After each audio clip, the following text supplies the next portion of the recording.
19ویں فصل وجد اور صفا کے بیان میں اللہ تعالیٰ نے فرمایا تقشعر منہ جلود الذین یخشون ربہم ثم تلین جلودہم وقلوبہم الی ذکر اللہ۔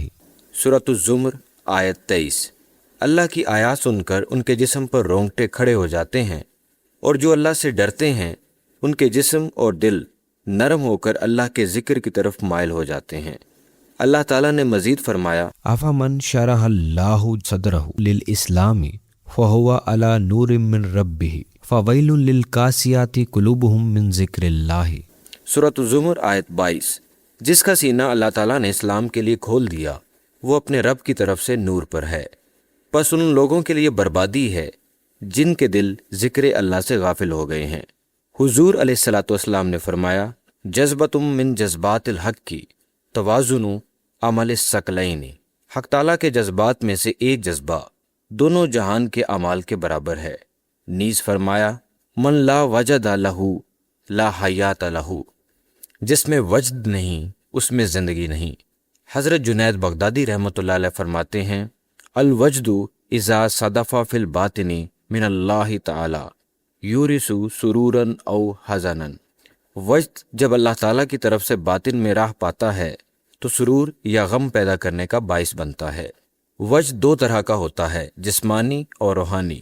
جسمانی وجد نفسانی ہوتا ہے جو جسمانی قوت کے ساتھ تحریک میں آتا ہے، اور شوق یعنی عشق حقیقی اور دیدار الہی کی چاہت کے بغیر پیدا ہونے والا روحانی غلبہ محض ریا، بناوٹ اور شہرت کے لیے ہوتا ہے۔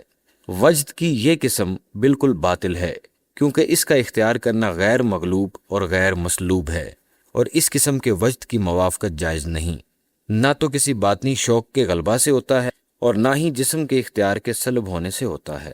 روحانی وجد وہ ہے جو شوق کی قوت کے ذریعہ روحانی تقویت کا باعث ہے اور اچھی آواز میں کی گئی قرأت قرآن یا موزوں شعر یا پر اثر ذکر سے پیدا ہوتا ہے۔ اس سے جسم میں قوت اور اختیار باقی نہیں رہتے۔ یہ وجد رحمانی ہے اور اس کی موافقت اختیار کرنا مستحب ہے۔ اس وجد کی طرف اللہ کے اس فرمان میں اشارہ ہے فَبَشِّرْ عِبَادِ الَّذِينَ يَسْتَمِعُونَ الْقَوْلَ فَيَتَّبِعُونَ أَحْسَنَهُ۔ سورۃ الزمر آیت 17 اور 18۔ پس اے نبی صلی اللہ علیہ وآلہ وسلم، خوشخبری ہے میرے ان بندوں کے لیے جو میری بات غور سے سنتے اور اس کی بہترین اتباع کرتے ہیں۔ اسی طرح اشاق، طیور کی آوازیں اور پرمعانی صدائیں سب روح کی قوت کا باعث ہیں۔ اس قسم کے وجد میں نفس اور شیطان مداخلت نہیں کر سکتے، کیونکہ شیطان نفسانی ظلمانیت میں تو تصرف کر سکتا ہے، رحمانی نورانیت میں نہیں، کہ اس میں وہ پانی میں نمک کی مانند پگھل جاتا ہے، جیسے کلمہ لا حول ولا قوۃ الا باللہ العلی العظیم سے پگھل جاتا ہے۔ حدیث شریف میں آیا ہے ففی قراءۃ الآیات والاشعار الحکمۃ والمحبۃ والعشق والاصوات الحزنیۃ قوۃ نورانیۃ للروح والواجب ان یصل النور الی النور وہو الروح۔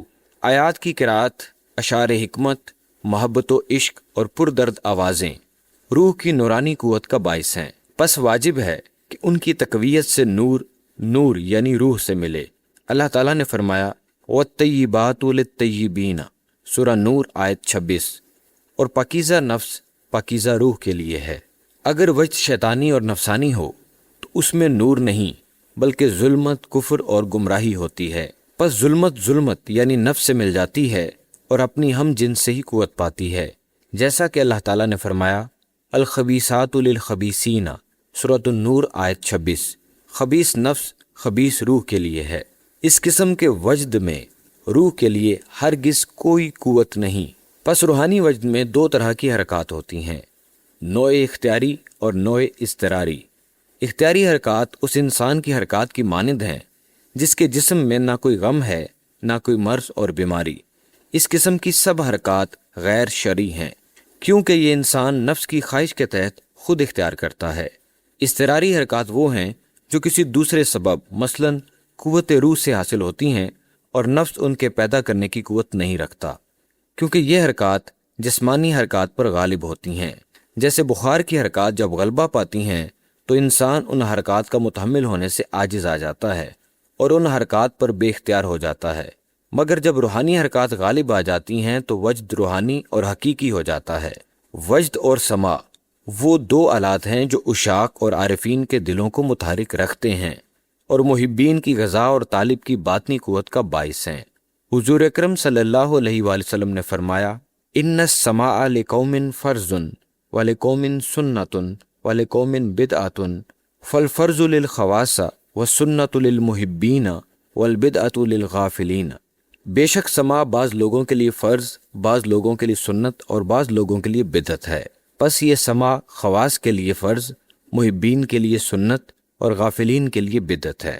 حضور علیہ الصلوۃ والسلام نے مزید ارشاد فرمایا، من لم يتحرك بالسماء واشعاره والربيع وازهاره والعود واوتاره فهذا فاسد المزاج ليس له علاج فهو ناقص عن الحمار والطيور بل عن كل البهائم فان جميع ذلك يتسر بالنغمات الموزونات ولذلك كانت الطيور تصطف على رأس داود لاستماع صوته علیہ السلام۔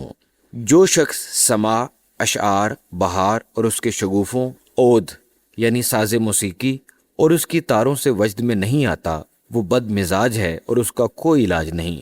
وہ گدھے اور پرندوں بلکہ تمام جانوروں سے کم تر ہے، کیونکہ تمام جانور نغمات اور موزوں اشعار سے متاثر ہوتے ہیں، اسی لیے پرندے حضرت داؤد علیہ السلام کی دلکش آواز سننے کے لیے ان کے سر پر جمع ہو جاتے تھے۔ من لا وجد لہ لا دین لہ، جو وجد میں نہیں آتا اس کا کوئی دین نہیں۔ وجد کی 10 وجوہات ہیں، ان میں سے بعض جلی یعنی ظاہری ہیں جن کے اثر کا اظہار ظاہری حرکات سے ہوتا ہے، اور بعض خفی ہیں جن کے اثر کا اظہار جسم سے نہیں ہوتا مگر قلب کا ذکر الہی کرنا، قرآن کی قرات سے آہو بقا کرنا، رنجیدگی، خوف و غم اور تعصف و حیرت میں مبتلا ہونا، اور ذکر الہی سے حسرت اور ندامت اور ظاہر و باطن میں تبدیلی آنا، اور اس سے اللہ تعالیٰ کی رضا کی طلب، شوق اور اس تڑپ سے حرارت، مرض اور پسینہ جاری ہونا۔